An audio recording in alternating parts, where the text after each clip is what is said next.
look, the MCU has been, it's struggled a little bit lately.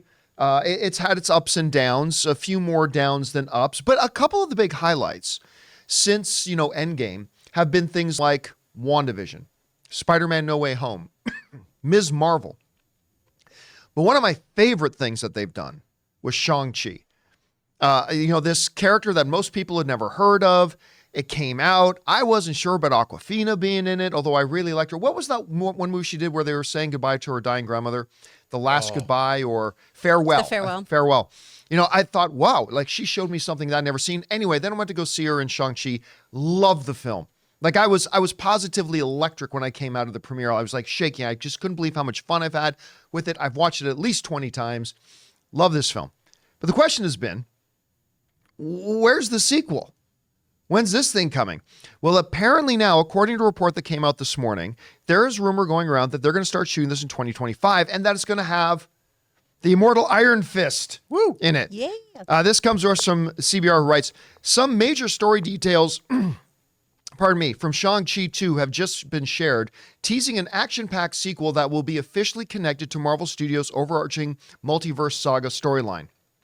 That's too bad. Anyway, according to trusted insider Daniel Reichman via X, Shang-Chi 2 will begin filming in 2025 with Destin Daniel Cretton, who of course directed the first one, returning as writer and director.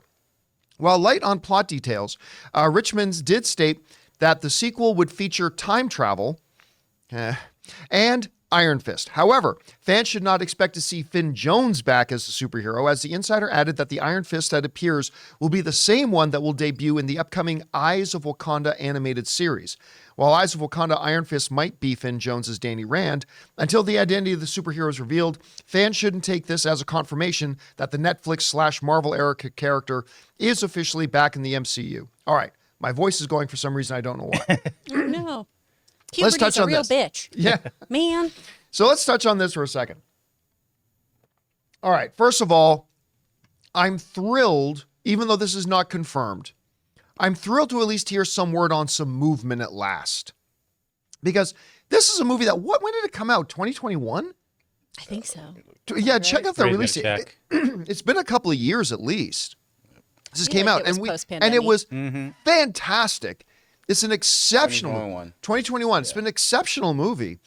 And I figured they would want to take advantage of some of that momentum, getting this one of the few new characters that actually landed it, and they would get moving on it. So I'm thrilled to hear about this. Obviously, we knew that Destin would be coming back to direct. That is great. Simu Liu obviously will be back. We just saw him at the Oscars in the I'm Just Ken number, which So was really good. cool to see. I'm not thrilled about a couple of things, though. Uh-oh. Go on. That they are tying it into the multiverse saga. Okay. And I feel like they don't have a choice, though, right? I mean, that's where they're in. Guardians 3 didn't really tie into the multiverse saga, and it did just fine. I don't know. Like, look, I still remember at that Comic-Con a couple of years ago, not Comic-Con, I'm sorry, CinemaCon a few years ago, when Kevin Feige got on stage and said, we are now entering into the multiverse saga. And I went, my best Dave Chappelle, oh no. This is not going to be good. And sure enough, and look, it's had its upsides, it absolutely has, but it's been rough compared to the previous phases that they've had in the MCU. I'm also not a big fan of time travel in movies.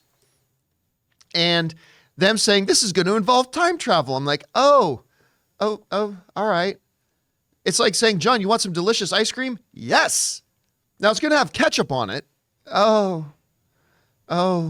That's how I kind of feel about this. Now, look, like every time time travel comes up, I am quick to point out that there are exceptions to my hatred of time travel in movies, right? There have been some great examples. Obviously, Back to the Future. Star Trek IV, The Voyage Home, is a great time travel movie. There are definitely exceptions. I just find the two things, multiverse and time travel, to be the ultimate lazy man's excuse for writing. It's the ultimate lazy cop-out because there's no problem in any movie in history that couldn't be solved with time travel. And so to me, it's a complete lazy thing to do. And now they're mentioning multiverse and time travel in this. So that worries me a little bit, but you know what? I'm going to take a deep breath, focus my Zen, and say, Destin is still directing this thing, and I trust him. So I'm going to believe that this will be the next Star Trek 4 Voyage Home or the next, Back to the Future. So I'll hope for that. I can't see them bringing back the Netflix Danny Rand. I don't think Finn Jones is going to be here. I can't see them bringing him back. Like, I know they're now saying that, because remember, up until recently, the Netflix stuff was not going to be canon to the MCU. It was going to be a totally different thing.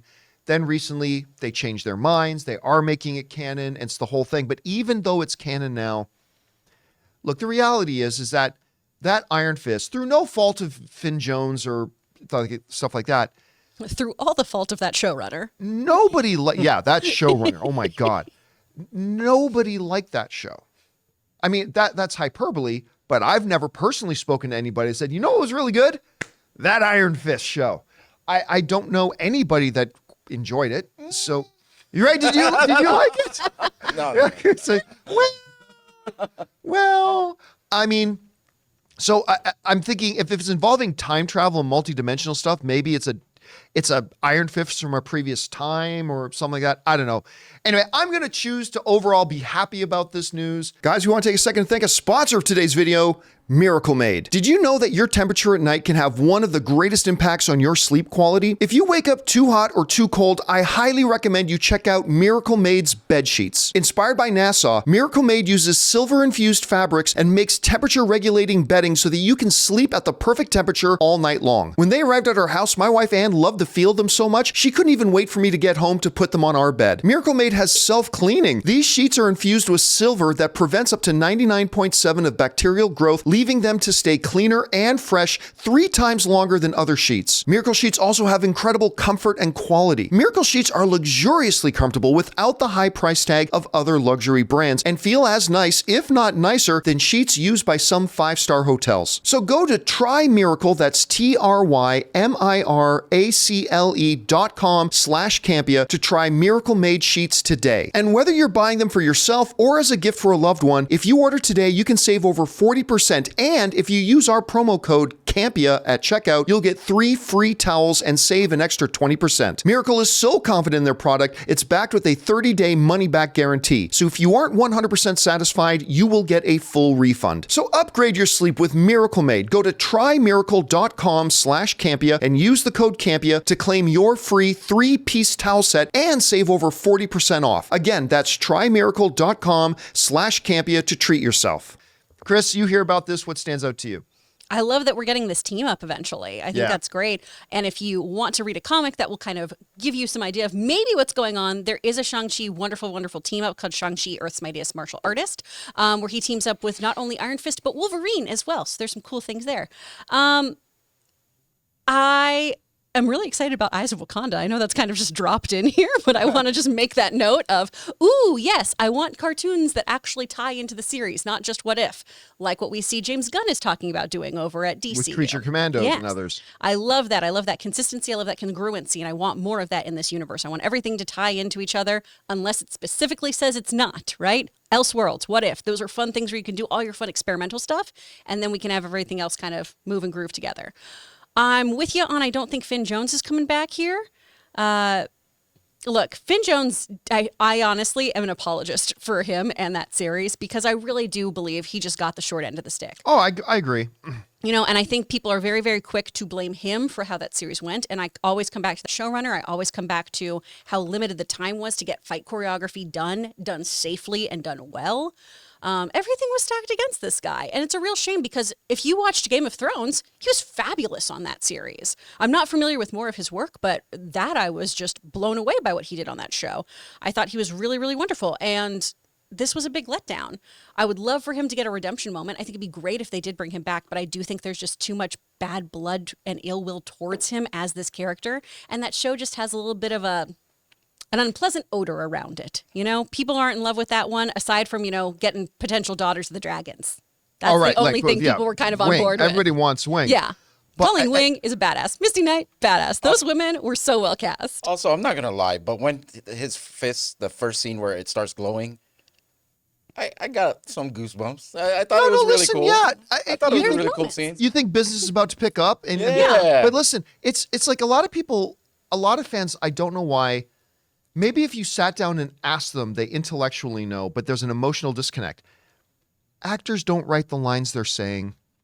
It's Finn Jones. It's not his fault that it had a trash story and trash execution, and it wasn't the actor's fault. The actor can just stand in and do it. Now, the script already has the job. We have to just try to be of service to the script afterwards. Yeah. Now, did Finn Jones deserve an Emmy for what? No, I'm not saying he did, but I'm just saying it wasn't Finn. There's a lot of blame to go around, but it wasn't Finn Jones's fault.